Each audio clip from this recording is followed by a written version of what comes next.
परमेश्वर के नाम की धन्यवाद हो। इस वचन को लगातार हम हमारे रिवाइवल फाउंडेशन के ओडिया सर्विस में अध्ययन कर रहे हैं,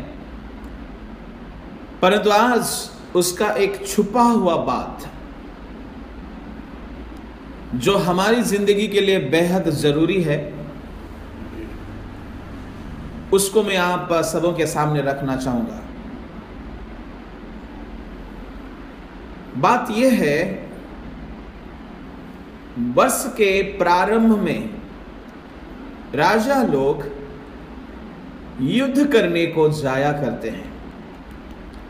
दूसरा सामुएल 11 का 1, दूसरा राजा 13 का 20, पहला इतिहास 20 का 1। इन 3 आयतों में जब हम पढ़ेंगे तो वर्ष का जो शुरू है, राजाओं का युद्ध में जाने का नियम होता था। परमेश्वर के नाम की धन्यवाद हो। तो मेरे प्रभु के लोगों, इसमें 3 बातें हैं। पहला बात है वर्ष का आरंभ का समय, और दूसरा बात है राजाओं का जिंदगी, तीसरा बात है युद्ध। हमें हमारी जिंदगी में वर्ष के प्रारंभ में कई तरह का युद्ध करना है। वो लगातार मैं कहते आया हूं, पर आज भी उसको नहीं कहूंगा। आज एक विशेष बात आप सबके सामने रखना चाहूंगा। दूसरा सामुएल 11 का 1 से लेकर आखिरी तक पढ़ोगे तो वहां दाऊद का जिंदगी का एक बहुत बुरी घटना के बारे में जिक्र किया गया है, जो हमें पता है। पहला वचन में हमने देखा, वर्ष के आरंभ में राजा लोग युद्ध करने को जाने के समय दाऊद ने युद्ध के लिए नहीं गया और वह अपने घर में आराम फरमाए। मैं आपसे कहना चाहता हूं, यहां 3 बातें हैं: समय, राजा और युद्ध। 3 बातें। मैं आज समय के बारे में थोड़ा सा कहना चाहूंगा। दाऊद ने अपनी जिंदगी में समय का मिसयूज 3 बार किया है। मैं आपको पहले भी कहा है कि समय का सही इस्तेमाल हमें करना चाहिए। सारा दुनिया, सारा देश, सरकार और सारी बातें जो है समय पे चलता है। फॉर एग्जाम्पल, मैं आज फिर भी कह रहा हूं क्योंकि समय बहुत महत्वपूर्ण है। एक बच्चा जब जन्म होता है, मां के गर्भ में 9 महीना रहता है। समय के पहले अगर जन्म हो गया तो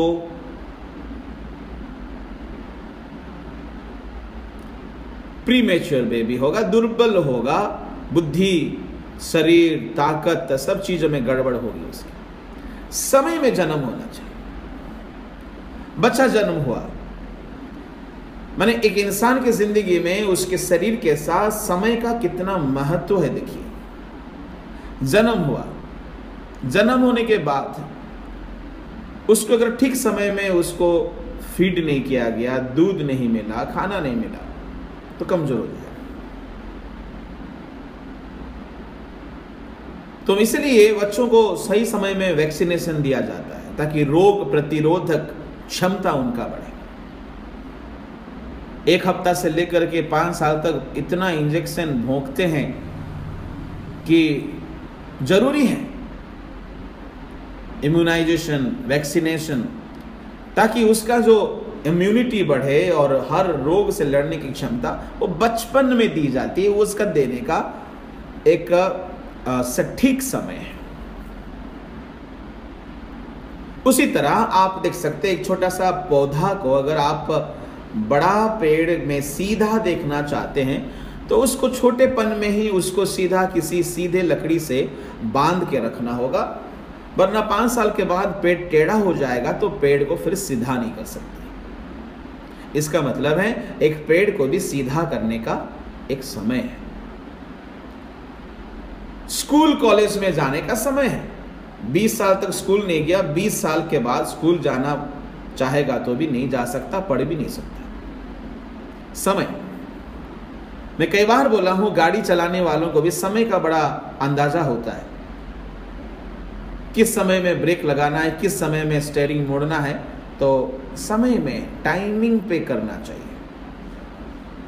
खाना पकाने वाले माताओं को, बहनों को भी अंदाजा होता है कितना देरी चूल्हा में रखना चाहिए। ज्यादा रख देंगे तो बर्बाद हो जाएगा। टाइमिंग बहुत मायने रखता है हर काम में, हर काम में। सही समय पे सही चीज होना बहुत जरूरी है। शादी ब्याह की बात क्यों ना हो, बचपन में शादी नहीं होता, बुढ़ापे में भी शादी नहीं होती। उम्र समय सटीक होना चाहिए, समय का सटीक इस्तेमाल होना चाहिए। उसी तरह मेरे अजीज प्रभु के लोगों, ये समय जो है वर्ष का शुरुआत का समय, राजा लोग युद्ध के लिए निकलते हैं।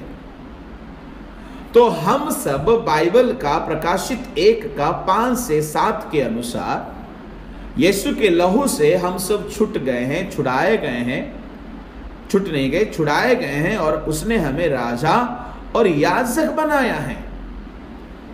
He made us kings and priests in his kingdom.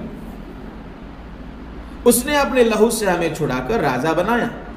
और अगर हम बाइबल के परमेश्वर के लहू के द्वारा धुल करके राजा और याजक बने हैं, तो हमें वर्ष का जो प्रारंभ का समय है, हमें युद्ध के लिए निकला करना चाहिए। मैं कहना चाहूंगा, समय का सही इस्तेमाल जिसने किया है वो महान बन गया है। कुछ बच्चे लोग पढ़ाई करने का समय खेलते रहेगा, जिंदगी में कुछ नहीं हासिल कर सकता है। अगर हल जोतने वाला किसान बरसात के पहले हल नहीं जोता तो कटनी के समय उसको कुछ नहीं मिलेगा। समय का सटीक इस्तेमाल होना चाहिए। पढ़ाई के समय पढ़ाई करो तो अच्छे आप नौकरी पा सकते हो। इसलिए आर्मी में भी बहाली का एक उम्र होता है, उसके बाद आर्मी में नहीं होता है बहाली। भारत सरकार भी नौकरी दिलाने का उम्र सीमा को निर्धारण किया है, उसके बाद नहीं लेगा वो। IAS ऑफिसर्स के लिए और JPS IPS वगैरह के लिए उम्र सीमा है, उसके बाद नहीं लेगा। मैं आपसे कहना चाहूंगा, सरकार भी योजनाएं बनाती है। 5 साल का सरकार बनता है तो 5 साल का योजना बनता है। हर समय में सब चीज होना चाहिए। सरकार समय पे चलता है, दुनिया समय पे चलता है। परमेश्वर ने पहला दिन कुछ बनाया, दूसरा दिन कुछ बनाया, एक साथ क्यों नहीं बना दिया? बना सकता था। वो जानता है कौन सा समय में क्या होना चाहिए। अच्छा, एक बात बताइए, परमेश्वर पहला दिन क्या बनाया? उजियाला हो। क्यों? पहले उजियाला हो तो बाकी सारे काम करने में आसान होगा। पहला लाइट हो जाए, अब अंधेरा है, अब लाइट नहीं जलाओगे तो उस घर में आप घूमोगे, फिरोगे, बैठोगे, उठोगे कैसे? इसलिए परमेश्वर ने सबसे पहला उजाला सृष्टि किया, पर बाकी सारे काम किया। आज बताइए, परमेश्वर अगर उजियाला को आखिरी दिन में करता तो जानवर, पंछियां सब अंधेरा में भटकते। तो सही समय में सही चीज का सृष्टि होना परमेश्वर को पता है। शैतान को भी पता है समय का सही समय। यीशु मसीह जब जाते हैं उस सेना का दुष्ट आत्मा समाया हुआ व्यक्ति के पास, तो वह बोलता है, समय से पहले क्यों आ गए हो? Even Satan knows about his time. यीशु मसीह समय के पूरे होने से धरती में आए। मेरे प्रभु के लोगों गौर फरमाइएगा, जब काना नगर में दाखरस खत्म हो गया तब यीशु मसीह के पास मरियम चली आती है और कहती है बेटा दाखरस खत्म हो गया। तो यीशु का जवाब क्या था? मेरा समय अब तक नहीं आया।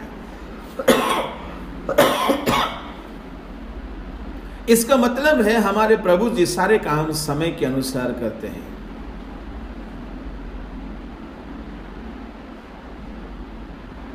हम देखते हैं और एक घटना, लाजर नाम के भाई जो मार्था और मरियम का भाई था, यीशु मसीह उसे बेहद प्यार करते थे और वो मर गया।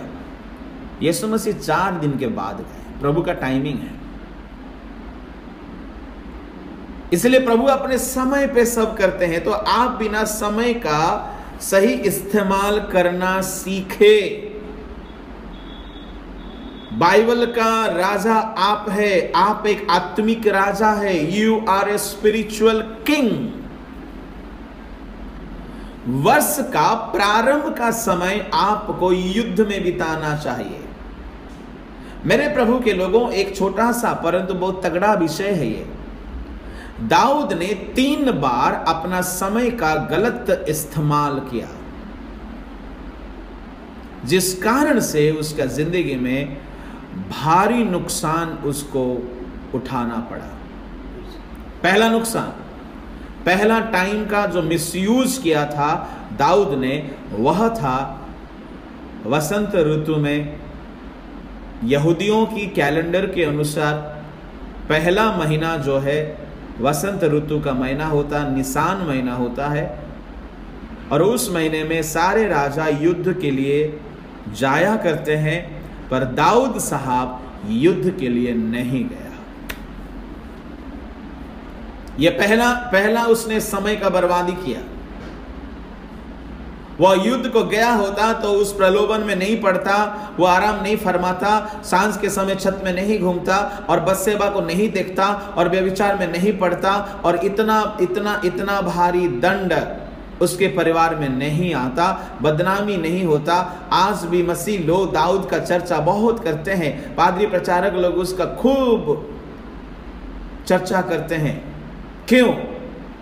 उसने युद्ध के समय में युद्ध में नहीं गया। सुनो जवानों, बच्चों, पढ़ाई के समय में पढ़ाई करना, समय में सही इस्तेमाल करना। प्रार्थना का समय प्रार्थना करो, दुआ के समय दुआ करो, बाइबल पढ़ने का समय बाइबल पढ़ा करो, चर्च में आने का समय संडे का दिन में चर्च में आया करो।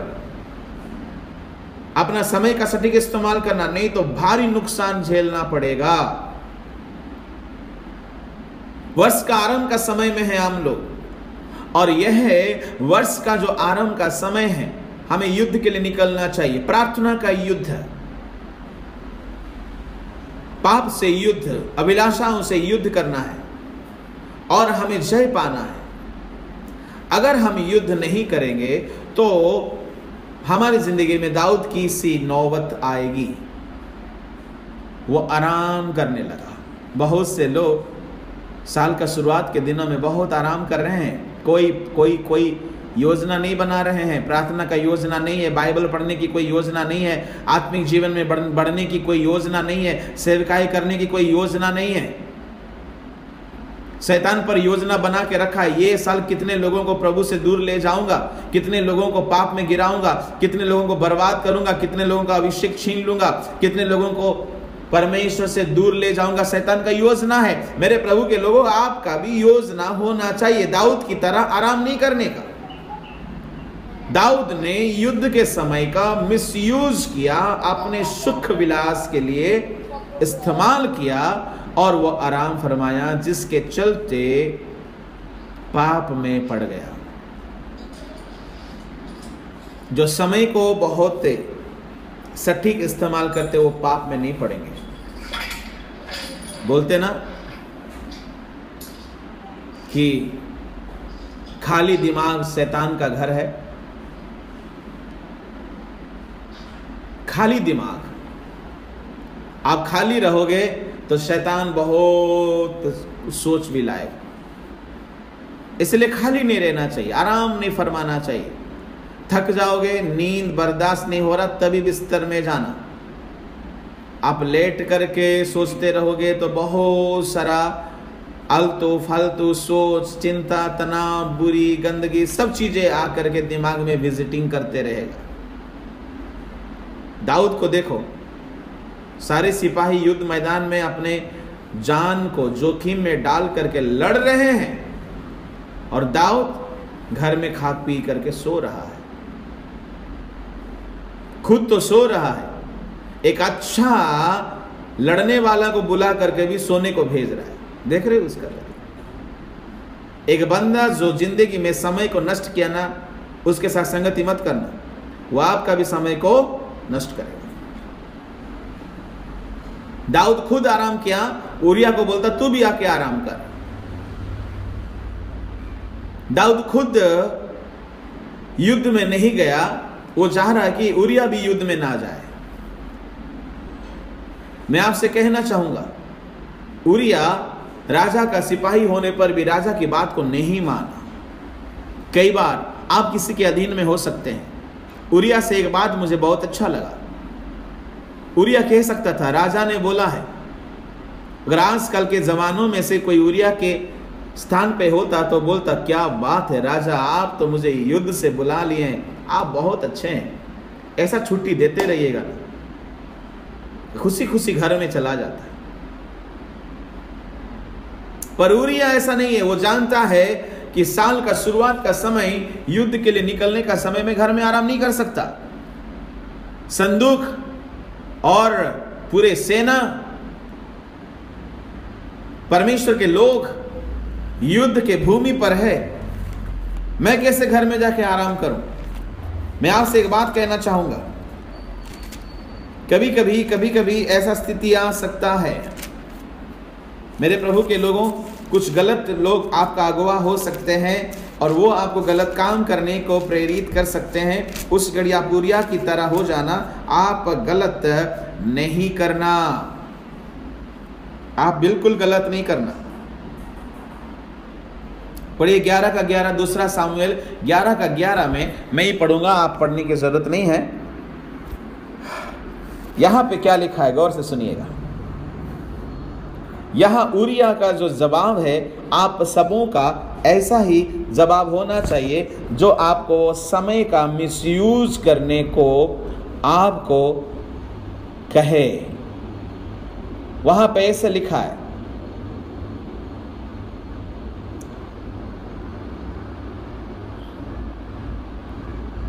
देखिए मैं पढ़ता हूं। उरिया ने दाऊद से कहा, जब संदूक और इज़राइल और यहूदा झोपड़ियों में रहते हैं, संदूक, इज़राइल, यहूदा झोपड़ियों में रहते हैं, और मेरा स्वामी योआब और मेरा स्वामी के सेवक खुले मैदान पर डेरे डाले हुए हैं, तो क्या मैं घर जाकर खाऊं, पीऊं और अपनी पत्नी के साथ सोऊं? तेरे जीवन की शपथ, तेरे प्राण की शपथ, मैं ऐसा काम नहीं कर सकता। सुनिए क्या जवाब दिया है उरिया ने। उरिया बोलता है, यह समय संदूक मैदान में है।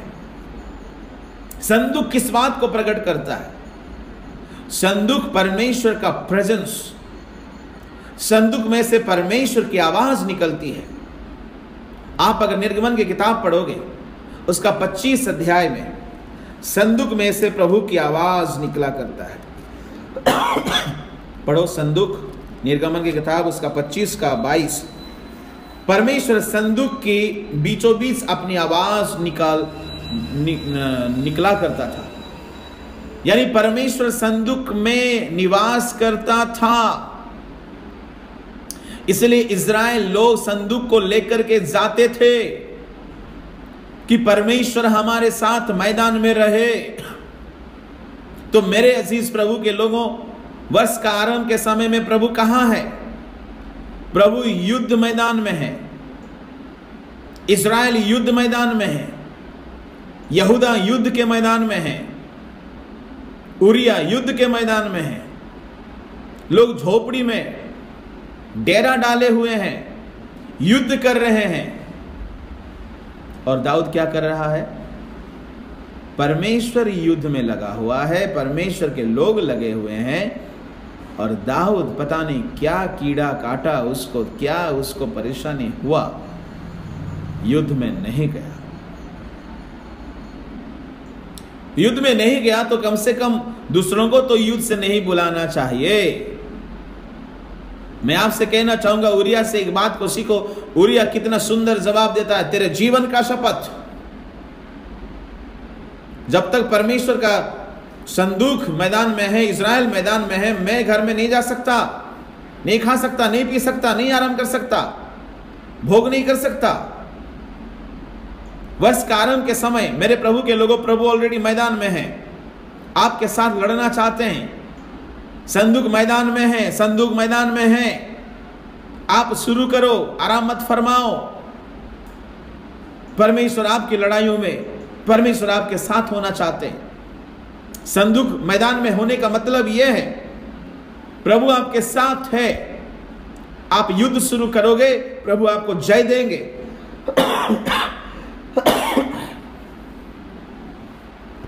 आप घर में आराम मत फरमाना, सुस्त मत होना, दाऊद की तरह सुस्त मत होना, आलस मत होना, लापरवाह मत होना, भोग विलासी मत होना। परमेश्वर का संदूक अगर मैदान में, तो आपको भी मैदान में होना चाहिए। परमेश्वर ये साल का शुरुआत में आपके साथ मैदान में खड़ा है, यानी आपको वो मदद करना चाह रहे हैं। God wants to help you to overcome all the situations in which you are struggling. He wants to give you victory. वो आपको जय देना चाह रहे हैं, पर आप युद्ध में जाओगे तब ना। मेरे प्रभु के लोगों, जब दाऊद बोलता है तू भी आराम कर, तब उरिया बोलते हैं मैं नहीं जा सकता। एक बात बताता हूं, गौर से सुनिएगा। उरिया को देखो, शद्रक मेशक अबेदनगो को देखो, और मोर्दकई को देखो, और यूसुफ को देखो। ये लोग अपना लीडर लोगों को भी सच्चाई के मुताबिक कड़क जवाब दिया। पोटीफर की पत्नी बोली आजा मेरे साथ भोग विलास पाप कर ले। यूसुफ मना किया। एक दिन नहीं, 2 दिन नहीं, बार बार यूसुफ का कमेंट्स क्या था, मैं परमेश्वर के खिलाफ ऐसा पाप कैसे कर सकता है। अगर देखा जाए, कानूनन देखा जाए, यूसुफ कह सकता था उस पाप को काला को सफेद करने के लिए यूसुफ के पास एक उपाय था। क्या उपाय था? यूसुफ कह सकता था मैं तो गुलाम हूं साहब, मैं खरीदा हुआ नौकर हूं, I am a slave, whatever my master will command I must have to do that. जो कुछ भी मेरा मालिक कहेंगे तो मुझे तो करना है। वो व्यभिचार करने को कहा, मैंने कर दिया, मैं तो गुलाम हूं। वो उस पाप को लीगलाइज कर सकता था, पर उसने नहीं किया। कई बार आपको कुछ लोग कुछ काम को गलत करने का रास्ता बताएंगे, जिसमें कि आधा आपको दिखेगा हाँ ये करने से चलेगा, ये बोलने से चलेगा, पर आप बाइबल के अनुसार देखना, अगर वो गलत है बाइबल के अनुसार, तो आपका मालिक, आपका बॉस, आपका मैनेजर, आपका लीडर, आपका डायरेक्टर, आपका कोई भी अगर आपको बोलता है तो उसको नहीं करने का। शद्रक मेशक अबेदनगो, इनकी बात को देखो। इनको राजा ने बोला मैंने प्रतिमा खड़ा किया है, तुम्हें प्रणाम करना है, दंडवत करना है। 60 हाथ ऊंची एक बड़ी मूर्त खड़ा किया उसने। ये राजा का आदेश, सरकार का आदेश, सरकार का आदेश को तो मानना है करके लिखा है ना। रोमियो का खत उसका 13 अध्याय में लिखा है कि राजाओं का आदेश को जरूर मानना चाहिए। शासकों का आदेश को मानना चाहिए। मैं आपके लिए पढ़ना चाहूंगा रोमी उसका 13 अध्याय।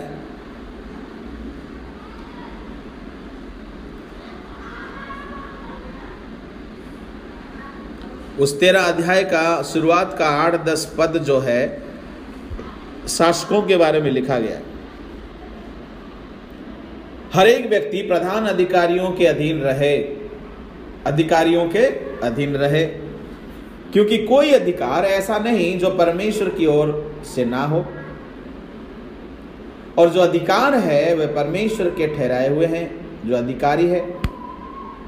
अच्छा, इससे जो कोई अधिकार का विरोध करता है वह परमेश्वर की विधि का सामना करता है, और सामना करने वाले दंड पाएंगे। तीसरा पद, क्योंकि हकीम अच्छे काम की नहीं परंतु बुरे काम के लिए डर का कारण है। सो यदि तू हकीम से निडर रहना चाहता है तो अच्छा काम कर, और उसकी ओर से तेरी सराहना होगी। चौथा पद, क्योंकि वह तेरी भलाई के लिए परमेश्वर का सेवक है। कौन? कलेक्टर कौन है? वो परमेश्वर का सेवक है। एसपी कौन है?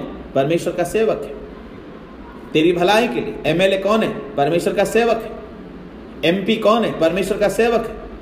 मिनिस्टर्स, लीडर्स, मंत्रियां, प्रधानमंत्री, प्रेसिडेंट, होम मिनिस्टर, हमारे प्रधानमंत्री कौन है? परमेश्वर का सेवक है।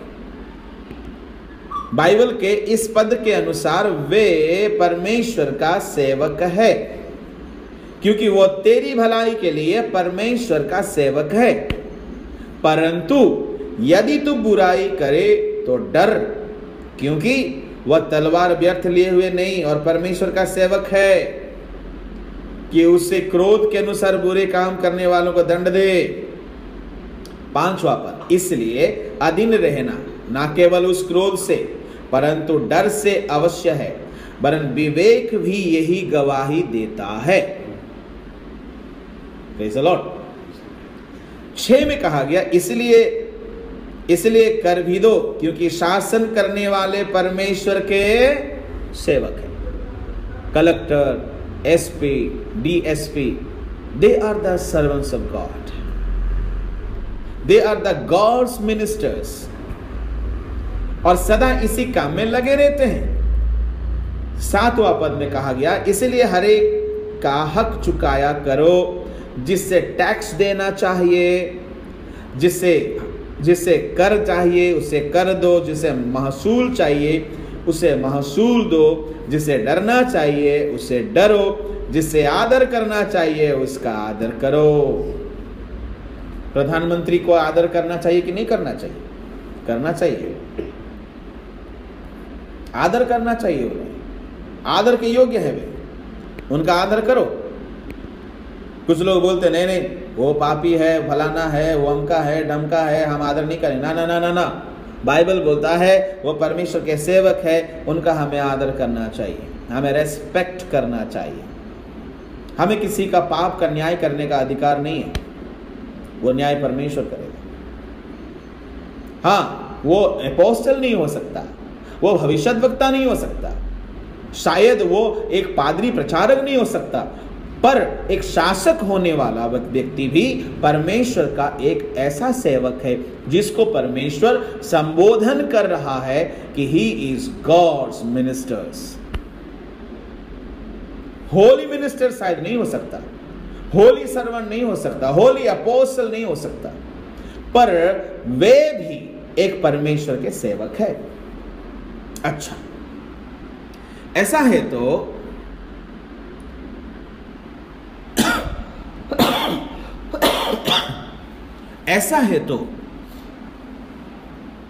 सैद्रक, मैशक, अबेदनगो को राजा नबूकदनेस्सर का आदर करते हुए राजा ने कहा, इस मूर्त का तुम्हें दंडवत करना है। दंडवत कर लेना चाहिए था? जी नहीं, हमें आदर करना है। परंतु अगर हमारे देश के शासक अगर कुछ ऐसी बातों को लाए, ऐसे कानून को लाए जो कि बाइबल के विपरीत है, तो हमें उसमें सहमत नहीं होना चाहिए। हमें आदर जरूर करना है। यह बात बहुत नाजुक बात मैं कह रहा हूं, परंतु यह सच्चाई है। क्योंकि शायद्रक, मैशक, अबेदनगो ने कहा हम तेरी इस मूरत को इबादत नहीं करेंगे, दंडवत नहीं करेंगे, चाहे कुछ भी हो जाए। हे राजा, हम तुझे आदर करते हैं, परंतु इस बात को हम नहीं मानेंगे, क्योंकि यह बाइबल के वचन के खिलाफ है। मेरे प्रभु के लोगों, बीते दिनों में मैंने बड़ा दुखद एक खबर पढ़ा। कुछ पादरियों ने दूसरे एक विग्रह प्रतिमा के लिए कंट्रीब्यूशन दी है। खैर, वो बात को ज्यादा नहीं कहूंगा। उरिया को देखो, उरिया राजा को आदर करने वाला बंदा है। राजा बुलाने से आया, देखिए बात माना कि नहीं माना। राजा युद्ध से बुलाने से आया, बात मानता है, पर राजा घर जाओ बोलने से नहीं गया। हमें भी अपने सेवकों का, अपने शासकों का, हमारे देश के अधिपतियों का हमें आदर करना है, बात मानना है, परंतु उन बातों को हम नहीं मान सकते अगर वो बात परमेश्वर को दुख देने वाला हो, परमेश्वर के वचन के खिलाफ। अब मोर्देकै को देखिए ना, मोर्देकै को कहा गया हर एक लोग दंडवत करते, तू क्यों नहीं दंडवत करता है हामान को? वो नहीं किया, क्योंकि व्यवस्था का पहला और दूसरा आज्ञा को जानता था। 10 आज्ञा का पहला दूसरा आज्ञा, तो मुझे छोड़ किसी और को दंडवत ना करना। और हामान का ये आदेश था, जैसे देवताओं का दंडवत किया जाता है ऐसे दंडवत करना चाहिए। मैं आपसे कहना चाहूंगा, मोर्देकै नौकरी तो करता है, परंतु ऐसा काम नहीं कर सकता जैसे कि बाइबल का वचन खिलाफ से बोलता है। मैं आपसे कहना चाहूंगा मेरे प्रभु के लोगों, उरिया से इस बात को सीखना है। उरिया समय का सही इस्तेमाल करने वाला बंदा। परमेश्वर मुझे इस बात बहुत प्रेरणा दिया। वर्ष का आरंभ में संदूक मैदान में है और आप आराम कर रहे हैं। परमेश्वर आपको मदद करने के लिए परमेश्वर मैदान में है। आपका जिंदगी में बहुत सारे युद्ध है। कोई तो बीमारी से लड़ रहे हो, कुछ तो अपना कैरियर से लड़ रहे हो, कुछ तो अपना पारिवारिक समस्या से आप लड़ रहे हो। आपका जिंदगी में परेशानी दबोच के रखा है, और God is there in the battlefield and you are idly sleeping, taking rest. परमेश्वर का संदूक मैदान में है और राजा घर में आराम फरमा रहा है।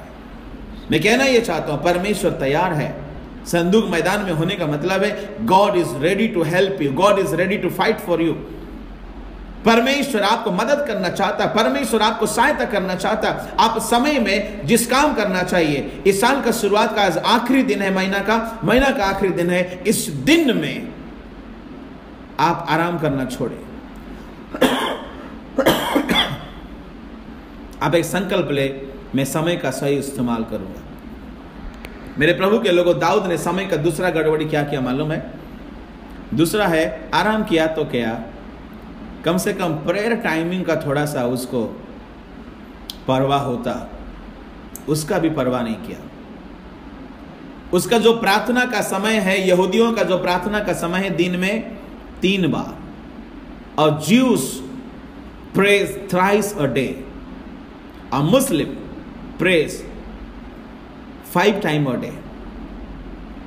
एक यहूदी दिन में 3 बार प्रार्थना करते हैं, सुबह, दोपहर और शाम। भजन संहिता में 141वां भजन में दाऊद ने शाम का प्रार्थना के बारे में जिक्र किया है। मैं आपको कहना चाहूंगा, वो खुद कहते हैं, मैं आपके लिए पढ़ता हूं, गौर से सुनिएगा।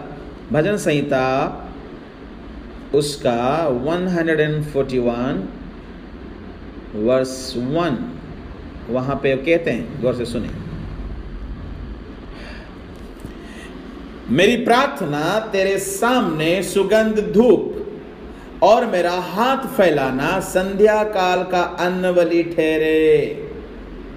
English, let my prayers be set forth before thee as incense, and the lifting of my hands as the evening sacrifices. मैं आपसे कहना चाहूंगा, मेरा प्रार्थना संध्या काल का अन्न बलि, धूप ठहरे।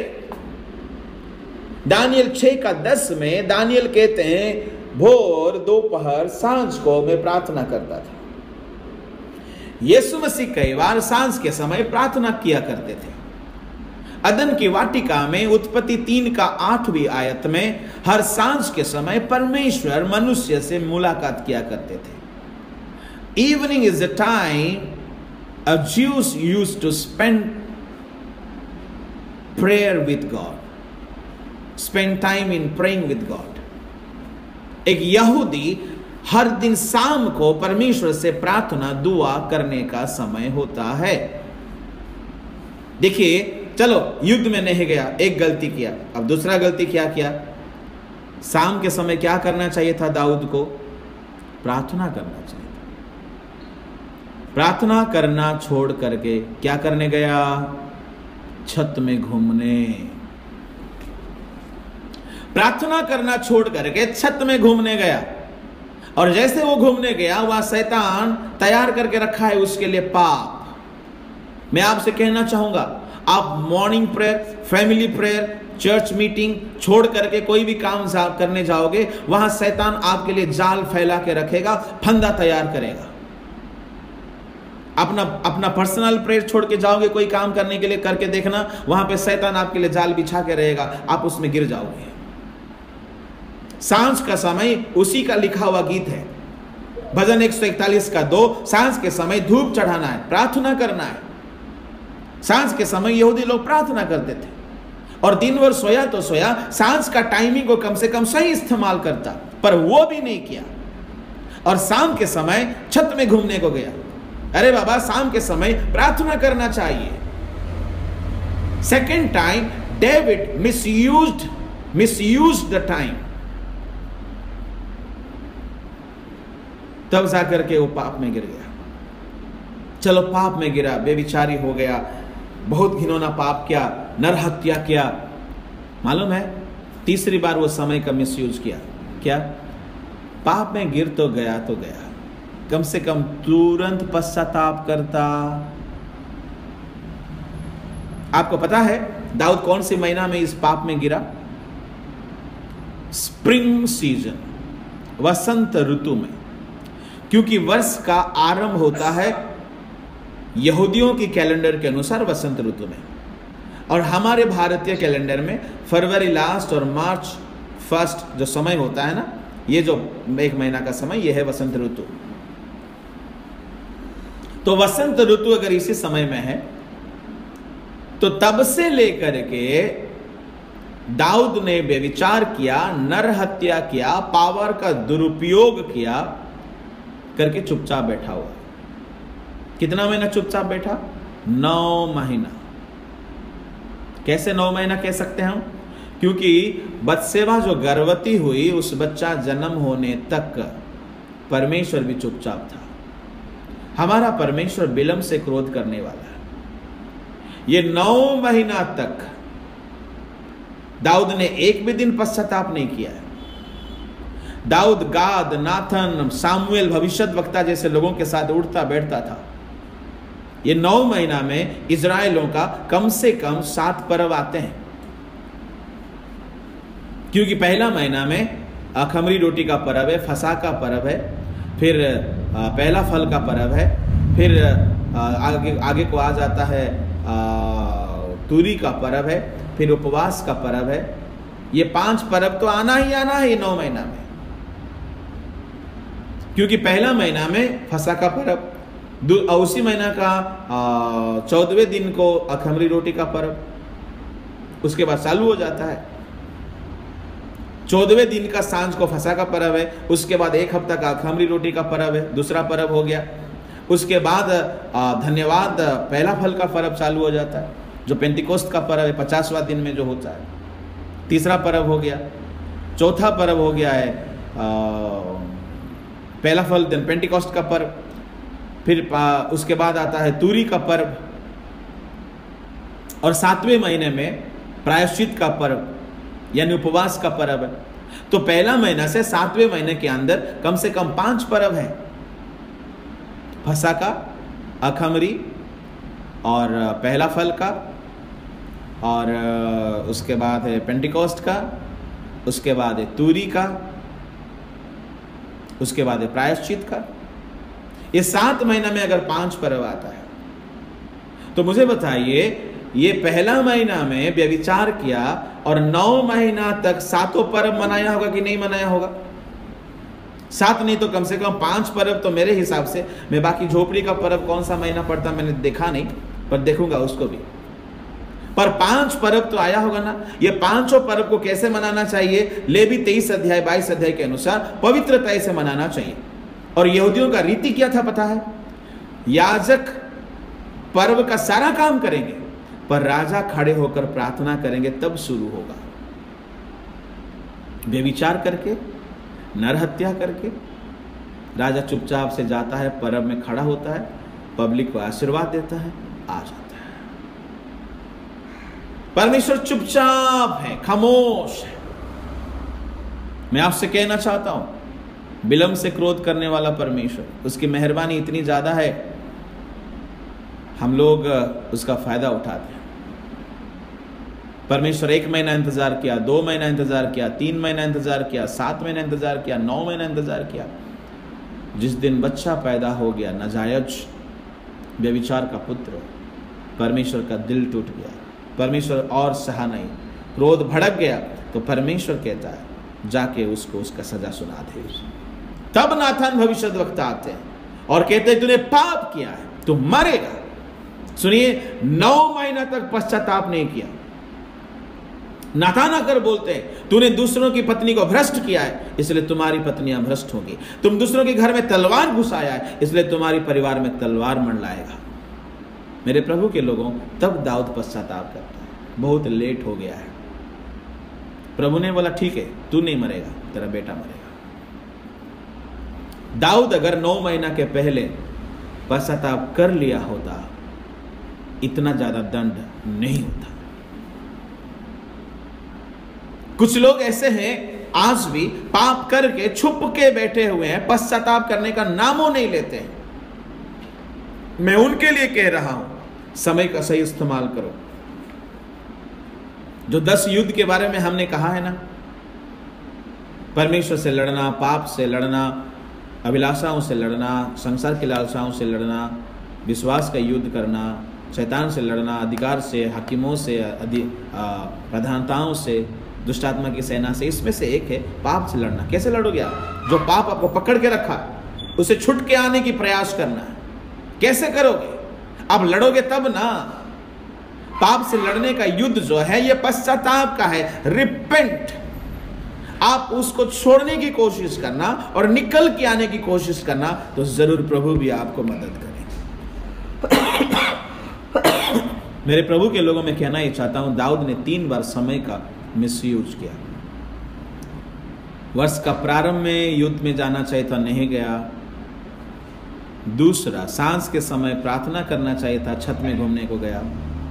तीसरा, 9 महीना मिला, उससे पहले पश्चाताप करना चाहिए था, पर नहीं किया। मैं आज आपसे कहना चाहूंगा, आप कुछ पापों का सजा नहीं मिल रहा है, दंड नहीं मिल रहा करके ढीठ होकर के बैठे हो, तो मेरा गुजारिश है पश्चाताप करें, पापों से लड़े, बाहर आए। हो सके आपके लिए सजा कम हो जाएगी। अगर पूरी तरह से आप बिलक बिलक के रोगे तो सजा माफ भी हो सकती है। अलग अलग कानून है, अलग अलग व्यवस्था है। मैं आपसे कहना चाहूंगा, समय का सही इस्तेमाल करें। देरी करोगे तो माफी भी नहीं मिलेगी, सजा ही मिलेगी। पश्चाताप करने का भी समय है। देरी होने के बाद कुछ भी नहीं मिलेगा।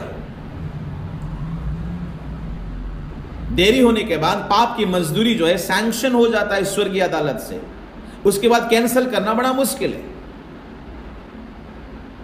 परमेश्वर ने आदम हवा को माफी नहीं दी, परमेश्वर ने मूसा को माफी नहीं दी। माफी तो मिला परंतु सजा के साथ। माफी तो मिला पर सजा के साथ।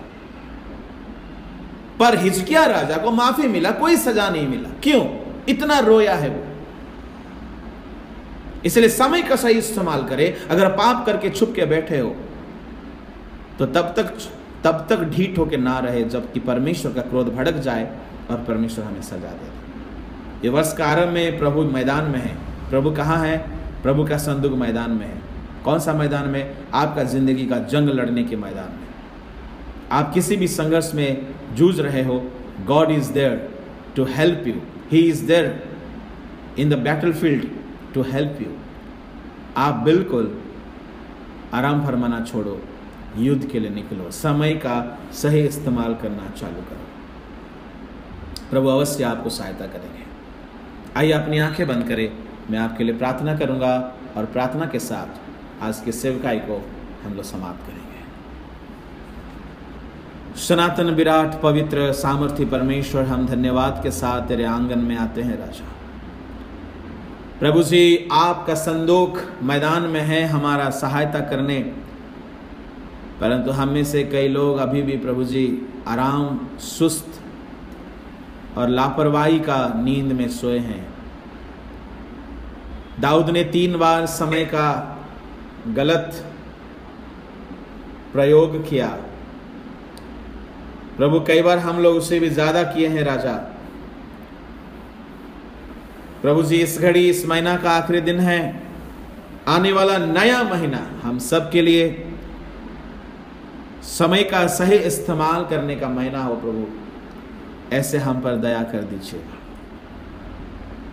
हे मेरे राजा, मेरे प्रभु, आज की आराधना की शुरू से अब तक प्रभु आपने आशीष दी है, हम धन्यवाद देते हैं। जितने भाई बहनें हमारे साथ जुड़े हैं, हर एक को आशीष करना, हर एक के परिवार में, हर एक के व्यक्तिगत जीवन में समय का सही इस्तेमाल करना उन्हें सिखाना। प्रभु जी, आप जब मैदान में हैं, हमें आराम नहीं करना चाहिए। उरिया का धुन, शैद्रक, मैशक, यूसुफ, ओबेदनगो और मुर्दकई का धुन हमारा धुन हो। हे प्रभु जी, बेसर्वदा सच्चाई के लिए खड़े हुए और सच्चाई के साथ जिए, सच्चाई के लिए अपने जान को भी जोखिम में डाल दिए। समय का गलत इस्तेमाल करके, लापरवाह होके तुझसे दूर जाने वाला आदत हम में किसी में ना रहे। आज की सेवा में प्रभु हर एक की जिंदगी में बातें करना, ये वचन 100 गुना फल लाएं, ऐसे सहायता करना। तेरे पवित्र हाथों में हर एक को समर्पण करता हूं। सारे आदर, महिमा, जलाल, इज्जत हम तुझे देकर इस प्रार्थना को यीशु के नाम से मांगता हूं, आमीन। इस घड़ी पिता परमेश्वर का प्रेम, यीशु मसीह का अनुग्रह, पवित्र आत्मा की सहभागिता हम सभी के साथ यीशु के आने तक होती रहे, आमीन। Hallelujah, hallelujah.